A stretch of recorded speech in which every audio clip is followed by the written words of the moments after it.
I grip Eli's small hand a little tighter as we step through the heavy glass doors of the Copperhouse Grill. The rich scent of aged steaks and buttery sauces wraps around us like an expensive perfume. A hostess with perfect posture greets us, her practiced smile warming when she spots my 8-year-old son straightening his little clip-on tie. "Good evening, Miss Monroe. Your family is already seated." My heart does a small flip. $600, that's what it cost to secure this corner table for my parents' 45th anniversary. $600 from my marketing job salary that already stretches too thin between mortgage payments and Eli's school needs. But tonight needs to be perfect. "Ready, buddy?" I ask Eli, who nods solemnly. The restaurant unfolds before us, all amber lighting and polished wood. A piano player coaxes something classical from the grand piano in the corner. Couples lean into intimate conversations. The hostess leads us past it all toward the large round table where my family waits. I spot them immediately. My younger sister Brianna, her perfectly highlighted hair cascading over a designer dress that probably cost more than my monthly mortgage payment. Her husband Derek nods absently while thumbing his phone. Their 2 boys, 7 and 5, squirm in their chairs despite the tablet propped between them. My father Frank sits tall in his chair, my mother Elaine beside him, both beaming at Brianna's sons. On the table between my parents rest 2 wrapped gifts with bright blue ribbons, one for each of Brianna's boys. Nothing else. "We're here," I announce, summoning warmth into my voice. Mom glances up. "Oh, Alexis, there you are." Not a single pair of eyes shifts toward Eli. "Happy anniversary," I say, leaning down to kiss my mother's cheek. It's cool against my lips. 45 years is incredible. Dad accepts my kiss with a stiff nod. "Thank you for setting this up." Brianna barely looks away from her phone. "Hey, sis." I help Eli into the empty chair beside me, watching as he carefully smooths his napkin over his lap like I taught him. His dark eyes dart around the table, taking everything in. I can tell he notices the gifts. The absence of acknowledgement.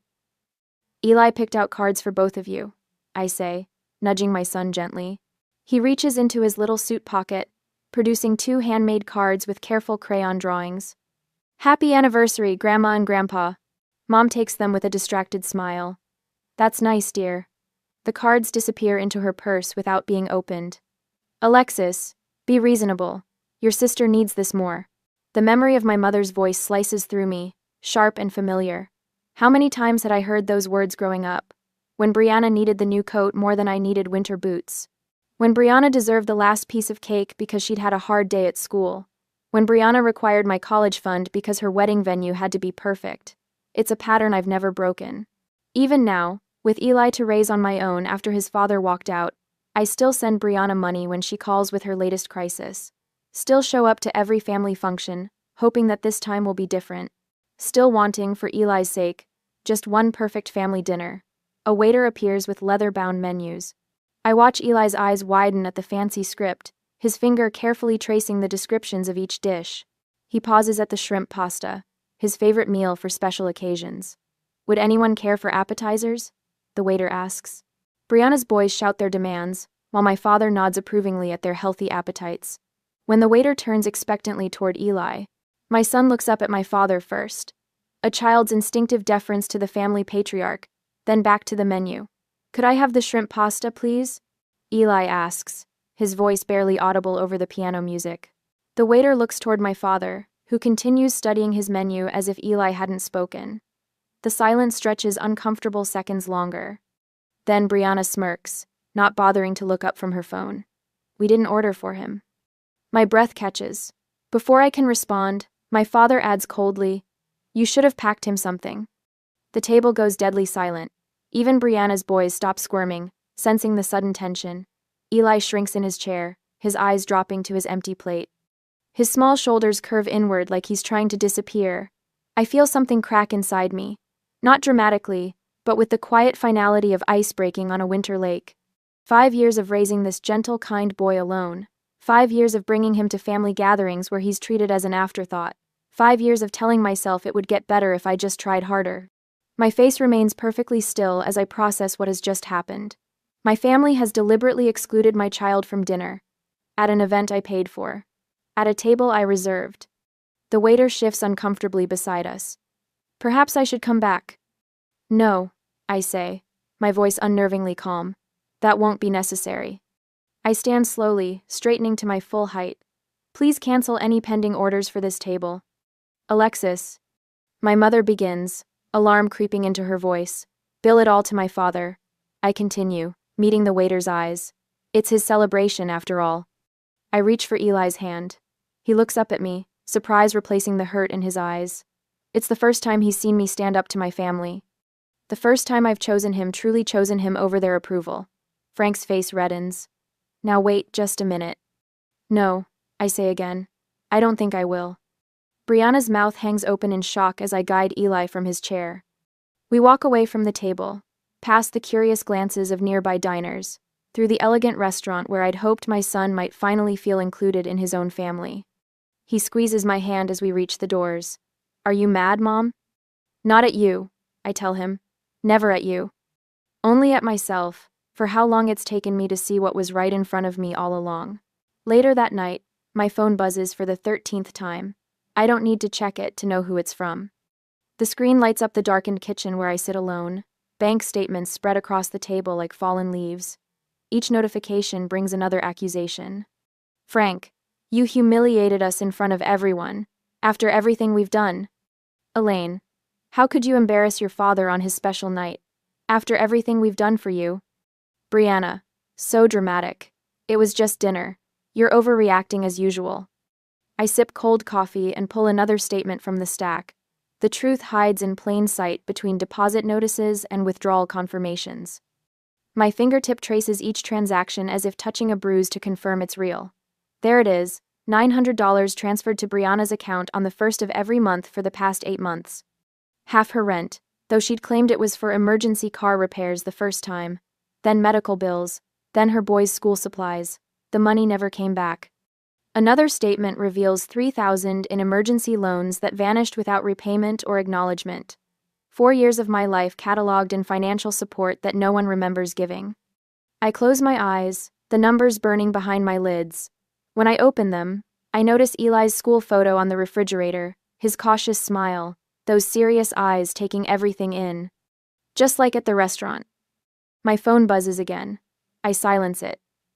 3 days pass in blessed quiet. I'm chopping vegetables for Eli's lunch, when knocking erupts at the front door, 3 sharp raps that speak of entitlement. Through the peephole, I see them. Frank stands center, shoulders squared in his golf polo. Elaine hovers behind him, arms crossed. Brianna shifts her weight from one designer heel to the other, chewing her lip in fabricated distress. I consider pretending I'm not home, but their car is visible in my driveway. I've run out of places to hide. Coming, I call, wiping my hands on a dish towel. The moment I open the door, Frank pushes past me into my modest living room. The space shrinks with their presence. We need to talk, he says, not waiting for an invitation. Eli is at school, thankfully. This isn't something an 8-year-old should witness. About what? I ask, closing the door behind them. Frank's nostrils flare. About that dinner fiasco. You embarrassed this entire family. Brianna's eyes well with practiced tears. People are still talking about it. Our reputation. Frank slaps a folded paper onto my coffee table. It unfolds to reveal a typed invoice for $1,200, double my original deposit. You owe us. Elaine steps forward, voice honey-sweet but eyes cold. Be reasonable, Alexis. Pay up, or we'll tell everyone what an ungrateful daughter you really are. The threat hangs in the air between us.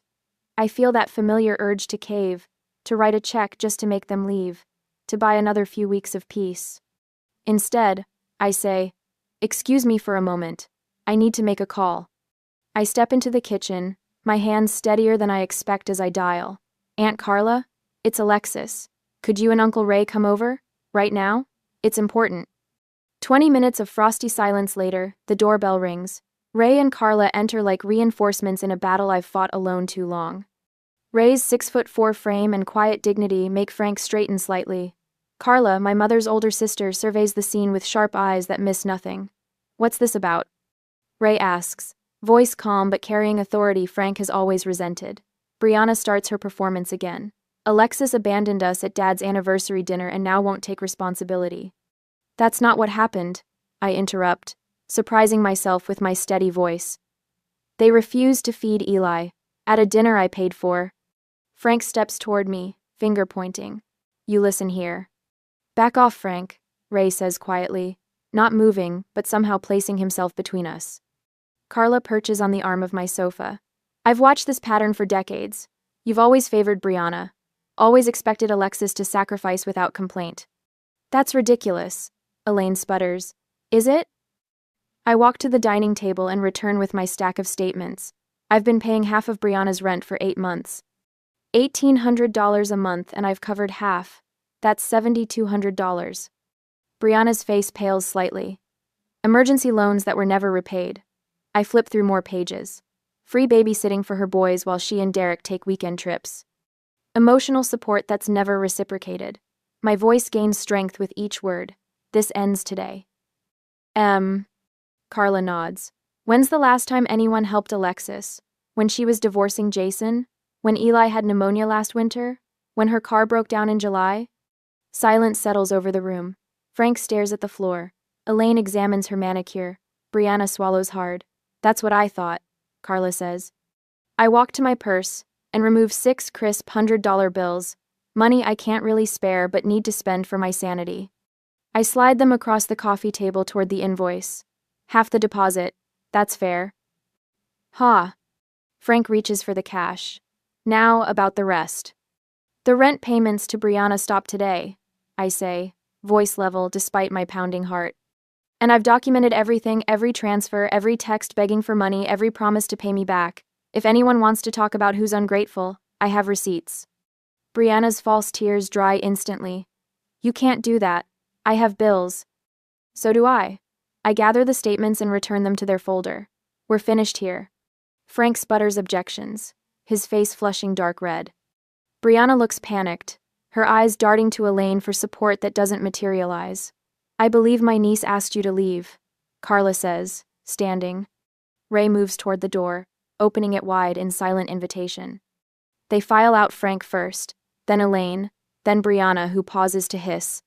You'll regret this, before Ray's presence urges her forward. I close the door behind them. The house feels suddenly larger, the air easier to breathe. Ray squeezes my shoulder once before he and Carla slip away with promises to call tomorrow. Alone, I slide down against the door until I sit on the floor. My hands tremble violently now, tears I wouldn't let them see build behind my eyes. But I hold them back. Eli will be home soon. He doesn't need to see me cry. Not today. Today, for the first time in my adult life, I've chosen myself. 2 days later, I checked my phone for the 10th time this morning, scrolling through my notifications with a knot forming in my stomach. Brianna's Facebook status glows from the screen. Some people forget where they came from when they think money makes them better than family. 27 likes. 5 comments asking what happened. Mom's response appears directly below, complete with heart emoji. Some people forget where they came from. The vagueness is deliberate. Just enough information to signal something's wrong without providing context. Just enough to make people curious. Just enough to make me the villain. My phone rings. Cousin Beth's name flashes on the screen, the 3rd family member to call today. I send it to voicemail, adding her to the growing list of calls I'm screening. The quiet satisfaction of this small boundary surprises me. 2 weeks ago, I would have answered immediately, desperate to explain my side. Not anymore. My notepad sits open on the kitchen counter. Every interaction since the restaurant confrontation, methodically documented, dates, times, exact wording. What began as a defensive measure has become oddly comforting, like building a fortress around Eli and me, one fact at a time. The phone buzzes with a text from Jennifer, my coworker. Coffee before work tomorrow? You seem like you could use a friend. I type back yes, before I can overthink it. Sunday morning brings church, a ritual I've maintained for Eli's sake despite my complicated relationship with faith. We slip into our usual pew, and I immediately feel the weight of stares. Mrs. Rollins leans toward her husband, whispering behind her hymnal. Their eyes dart my way, filled with concern that feels nothing like compassion. Are you okay, Mom? Eli asks, noticing my white-knuckle grip on the program. I force my fingers to relax. I'm fine, buddy. Later, in the fellowship hall, I overhear Elaine's friend Patricia, having mental issues since the divorce. Such a shame for that little boy. I guide Eli toward the door without comment. Another note for my documentation when we get home. Tuesday afternoon brings my second therapy session. Dr. Winters sits across from me, her silver-framed glasses catching the light as she reviews my notes. "This is excellent documentation, Alexis," she says, tapping the notebook. "Most people don't think to record these interactions."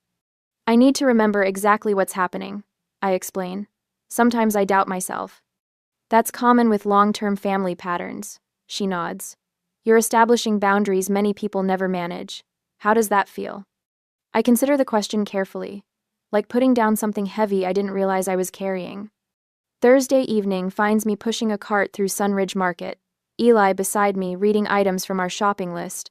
We turn into the baking aisle, and my body tenses before my mind fully registers why. Brianna stands near the flour, her phone pressed to her ear. She spots us immediately. "I'll call you back," she says loudly, ending her call. Her eyes narrow as she approaches. "Well, if it isn't the family destroyer." Eli edges closer to me. I place a protective hand on his shoulder. "We're just grocery shopping, Brianna," I say quietly. "This isn't the place." "There is no right place when you're tearing a family apart over nothing." Her voice rises, drawing attention from other shoppers. "Mom's heartbroken. Dad barely speaks. All because you couldn't handle one dinner?"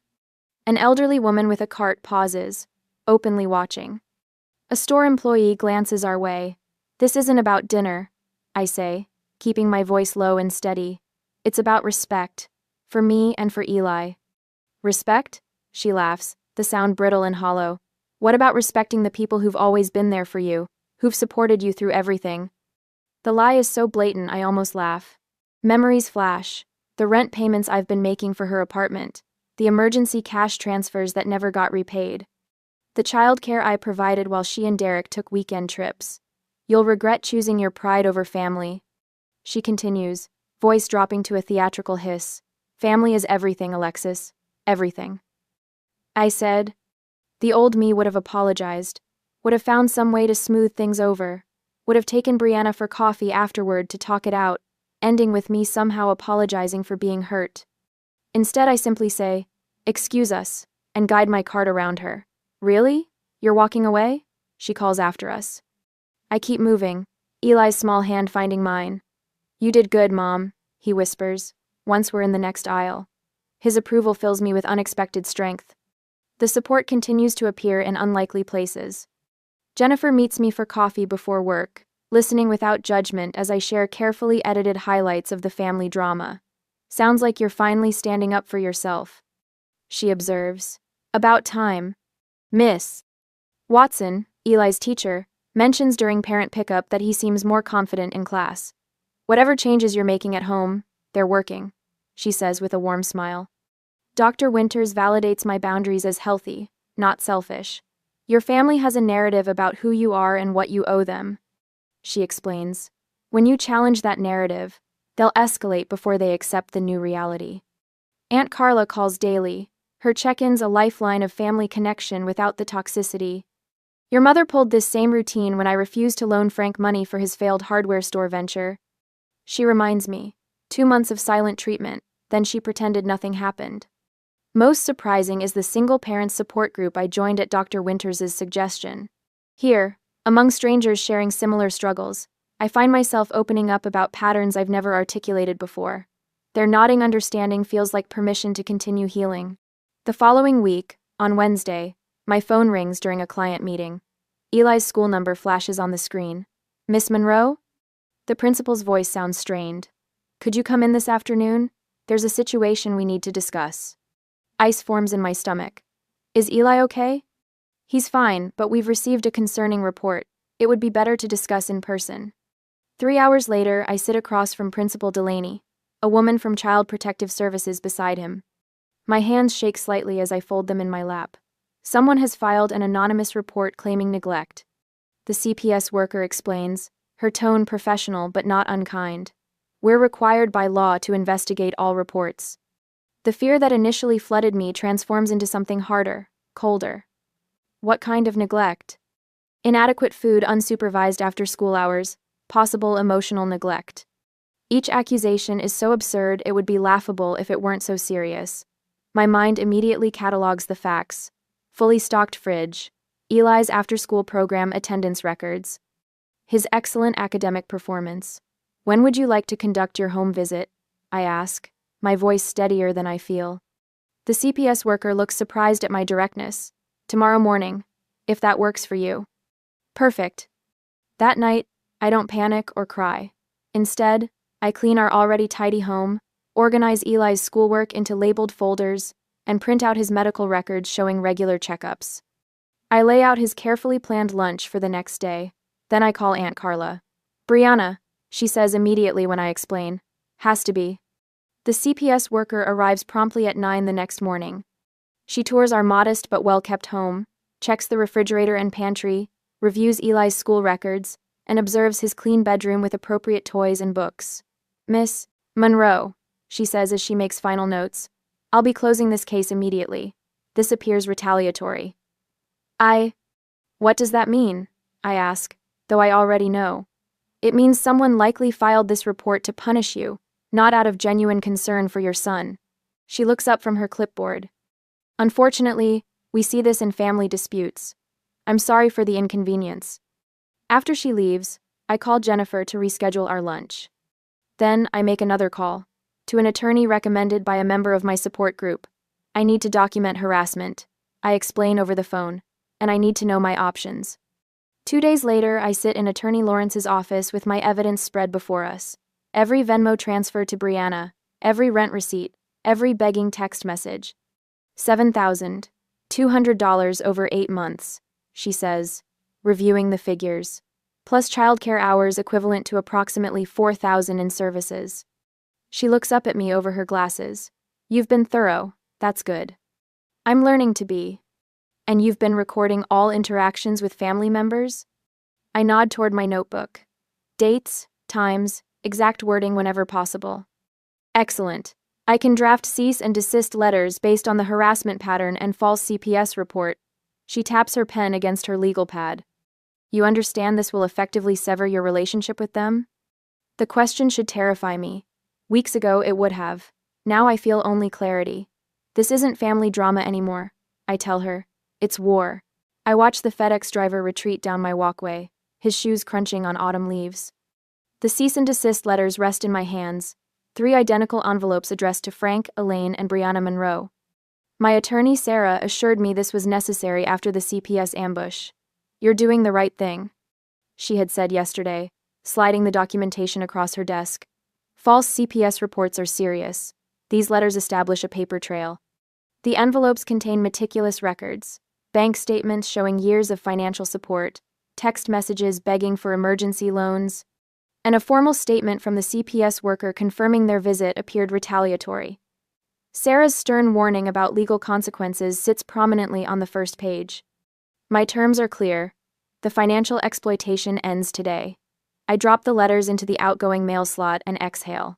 For the first time in years, I'm not seeking approval or fearing disappointment. I'm simply protecting what's mine. My phone buzzes that evening while I help Eli with homework. A number I don't recognize. Alexis? It's Derek. Brianna's husband. My finger hovers over the end call button. Please don't hang up, he says quickly. I'm not calling to argue. Then why are you calling? My voice remains neutral, neither welcoming nor hostile. Brianna pushed for the CPS report, he admits, his voice low. I tried to stop her, but... He pauses. Look, check your Venmo in 5 minutes. I'm paying back everything, the rent, all of it. Why now? Because this has gone too far. The resignation in his voice surprises me. $3,600. That's what we owe you, right? I'm done enabling this. She's on her own now. Sure enough, 5 minutes later, my phone pings with a Venmo notification. $3,600, with a simple message. I'm sorry. Another text follows. They're planning something else. Be careful. I don't respond immediately. This unexpected alliance feels like quicksand, too dangerous to reject outright, too unstable to embrace. Instead, I screenshot the transaction and forward it to Sarah. Documentation. Always documentation. The weekend arrives with unseasonably warm October sunshine. Eli spends the morning at a friend's birthday party, giving me rare quiet hours. I decide to tackle the garage, a project I've avoided since the divorce. Physical labor feels right. A way to channel the storm of emotions into something productive. 3 hours in, sweat dampening my t-shirt, I unearth a shoebox tucked behind my old college textbooks. The sight of it sends an electric jolt through my body. This box came from my childhood bedroom during the hasty move after my divorce. I'd forgotten it existed. I carry it into the kitchen, my hands trembling slightly as I remove the lid. The scent of old paper and forgotten memories rises to meet me. School report cards with teacher comments about my quiet, helpful nature. A blue ribbon from a 5th grade science fair. A handful of photographs showing a solemn-faced girl standing apart from her beaming younger sister. At the bottom, a yellowed envelope. My mother's precise handwriting addresses it to my father. The date August 1988, 1 week after my birth, makes my heart stutter. I slide my finger under the sealed flap, which opens easily after decades. The letter inside is written on my mother's personal stationery, the pale blue paper creased and fragile with age. Frank. I wasn't ready for another baby. Not so soon after Brianna. I try, but I can't seem to bond with this one like I did with our first. When I look at Alexis, I don't feel that same rush of love. Sometimes I wonder if there's something wrong with me, or with her. She's so quiet, so watchful. Nothing like our Brianna. What if this never changes? What if I never love her the same way? Elaine. At the bottom, in my father's blockier handwriting, a response. She'll grow out of it. Just favor Brianna until then. Less pressure on you that way. The paper slips from my fingers, landing silently on the kitchen counter. 35 years of feeling like an outsider in my own family suddenly crystallizes into perfect clarity. It wasn't my imagination. It wasn't my fault. My exclusion wasn't something I could fix with more effort or understanding. It was by design. From the very beginning. I stare at the evidence of my mother's emotional rejection, a confession she never intended for me to see. The familiar ache in my chest transforms into something else entirely. Not hurt, exactly. Not even anger. Just a profound, overwhelming certainty. I reach for my phone and photograph the letter. Without allowing myself to hesitate, I send the image to my parents and Brianna. No subject line. No message. Just the evidence. Then I block all 3 numbers. My Aunt Carla calls the next afternoon while Eli plays in the backyard. Her voice carries a strange mix of shock and vindication. I ran into your mother at Safeway, she says without preamble. Elaine looked like she'd seen a ghost, white as a sheet. She kept muttering that you'd destroyed the family. I watch Eli through the kitchen window as he carefully constructs an elaborate fort from fallen branches. I didn't destroy anything, Carla. I just exposed the truth. Well, that letter's certainly done its work, Carla continues. Your cousin Melissa called. Apparently, your sister's been on a rampage, screaming at your parents about documented favoritism. A pause. Frank's blaming Elaine for keeping the letter all these years. I should feel something satisfaction, perhaps, or grief. Instead, I experience a strange weightlessness, as if I've set down a burden I've carried so long I'd forgotten it was there. People are starting to see through Brianna's narrative. Carla adds, that perfect family image is cracking wide open. After we hang up, I join Eli in the backyard. He's created an impressive structure, complete with a small entrance and what appears to be a lookout tower. Want to see inside, Mom? He asks, his face flushed with creative pride. When I nod, he leads me carefully to the entrance, pointing out features along the way. He pauses suddenly, studying my face with surprising intensity. You look different, he decides. Different how? He considers this seriously, head tilted. You don't look worried anymore. I squat down to his level, meeting his earnest gaze. I'm not worried anymore, I tell him, realizing as I say it that it's true. The tightness that's lived between my shoulder blades for as long as I can remember has finally released its grip. Family narratives shatter easily when exposed to light. Mine took 35 years to crack, but now that it has, I feel only the quiet strength of truth. The foundation beneath me feels solid for the first time in my life. I duck my head and follow my son into the fort he's built with his own hands, leaving the past where it belongs. The certified letter arrived on a Tuesday 2 weeks later. Official, crisp, white envelope with a prestigious law firm's embossed return address. My fingers trembled slightly as I sliced it open after sending Eli off to school. Notice of petition for grandparent visitation rights, the heading announced in bold. My stomach dropped as I scanned the formal legal language. Frank and Elaine, no longer mom and dad in my mind, were demanding court-ordered access to Eli. The document cited Arizona family law statutes and painted me as an emotionally unstable mother who was vindictively withholding their grandson from them. I sank onto the kitchen chair, the paper shaking in my hands. They were actually taking me to court. After years of barely acknowledging Eli's existence, suddenly they were claiming some deep bond that I was cruelly severing. Miss Monroe has exhibited increasingly erratic behavior, the petition claimed, including abruptly severing family relationships without cause, making unfounded accusations, and demonstrating an inability to maintain healthy familial connections essential to the child's well-being.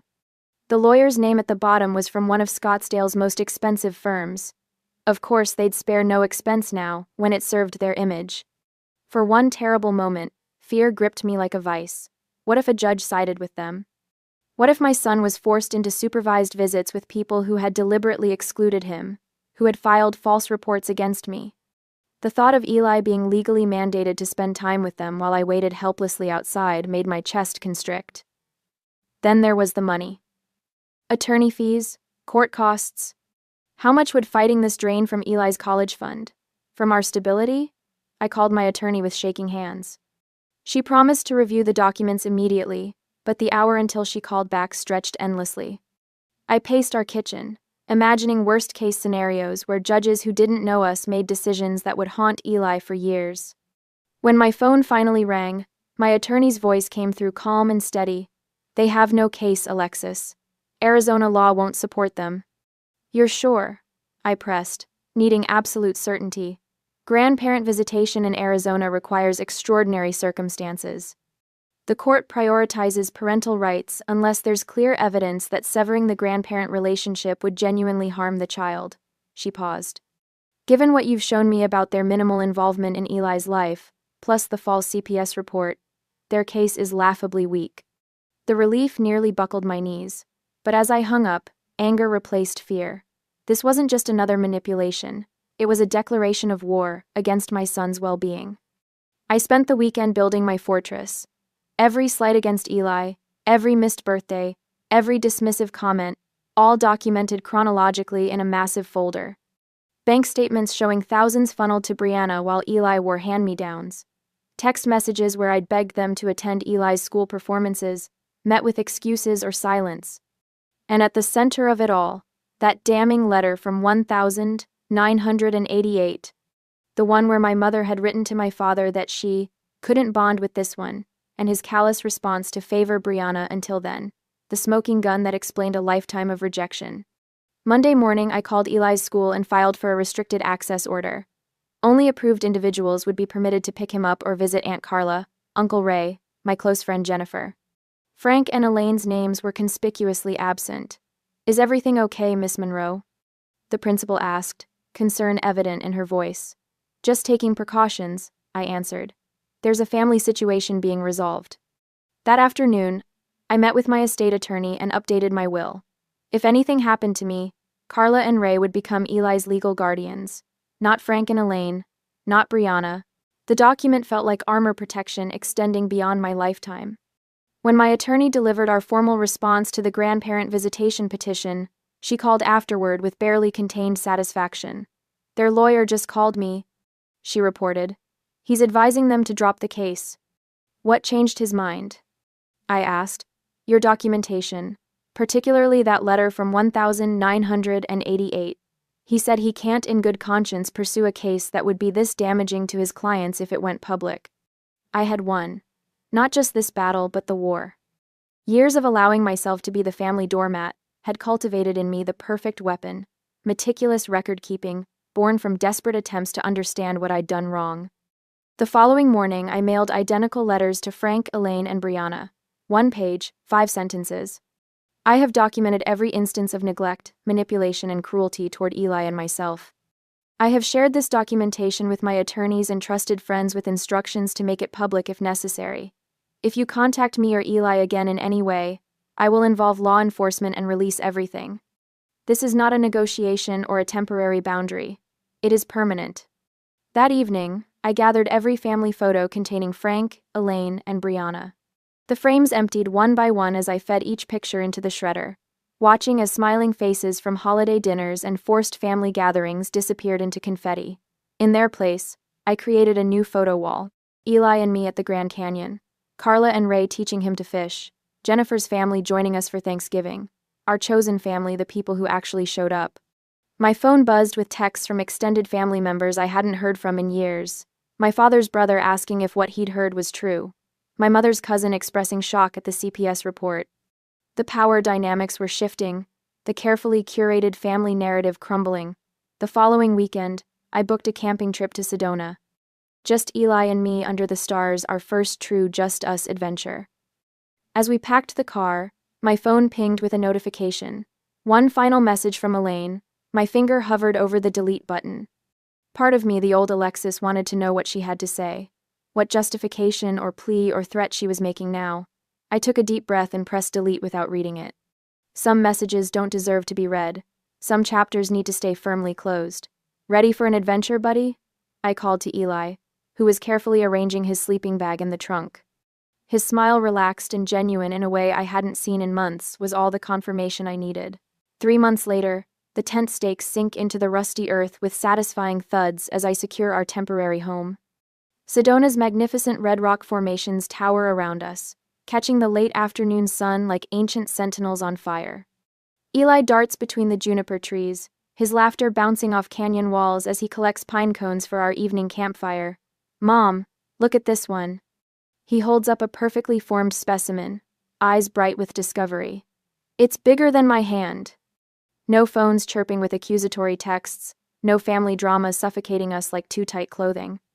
Just open skies, fresh air, and my son's voice stronger and more confident than I've ever heard it. That's perfect for our collection. I call back, smiling as he carefully places it with the others. Eli chatters about rock formations and desert wildlife as we finish setting up camp, his knowledge surprising me. The quiet, hesitant boy from the Copperhouse Grill has transformed into this curious explorer who now speaks without first checking if anyone wants to hear his thoughts. Our laughter echoes against the canyon walls as we race to fill the water jugs, playfully splashing each other at the campground spigot. His giggles uninhibited and free fill spaces in my heart I hadn't realized were empty. Later, our simple camp dinner feels luxurious compared to that sterile restaurant meal months ago. Flames dance in the fire pit while we roast hot dogs and marshmallows. Eli sits cross-legged on a flat rock, completely absorbed in the careful rotation of his marshmallow, determined to achieve the perfect golden brown. When he looks up, chocolate smeared across his chin, and graham cracker crumbs dusting his shirt, his expression turns suddenly serious. You seem happier, Mom. The words hit me with unexpected force. This observant child sees everything, always has. I exhale slowly, watching the flames. I am. 3 months ago, those same words might have been forced reassurance. Tonight, they're simple truth. The dynamic between us remains mother and son navigating the world together, but utterly transformed from that tense night at the restaurant. While Eli hunts for the perfect stick for another marshmallow, I find myself reflecting on the journey that brought us here. For years, I'd worn my peacekeeper role like a second skin, sacrificing my own well-being to maintain a toxic family harmony that never really existed. The guilt that once shadowed my every boundary-setting attempt has been replaced by something stronger, confident, self-advocacy. I no longer believe I'm selfish for refusing to be mistreated. The mantra that carried me through those final confrontations replays in my mind. We deserve respect, not just inclusion. My monthly therapy sessions have helped me process the family trauma without drowning in it. I've found friendship with other parents who understand healthy boundaries aren't walls but necessary protection. At work, the promotion I received last month reflects energy finally redirected toward my career, rather than managing family crises. Eli's teacher reported his grades improving alongside his confidence. And my relationship with Aunt Carla and Uncle Ray has deepened into something genuine, the family we've chosen rather than inherited. Last week, Jennifer from accounting stopped by my desk, her eyes red-rimmed from crying over her mother's latest manipulation attempt. How do you do it? She'd asked. Just walk away from family? I'd shared what took me years to understand. You can love people from a distance. Sometimes that's the most honest love there is. I gave her the number for my therapist, and the title of the book that helped me recognize generational patterns. Finding purpose in supporting others through similar struggles has become an unexpected gift. Morning arrives with pink gold lights spilling over distant mesas. Eli and I hike toward a viewpoint overlooking the valley, our breathing synchronized in comfortable silence.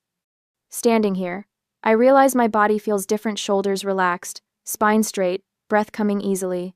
Eli reaches for my hand naturally as we pause at the overlook. Trust fully restored between us.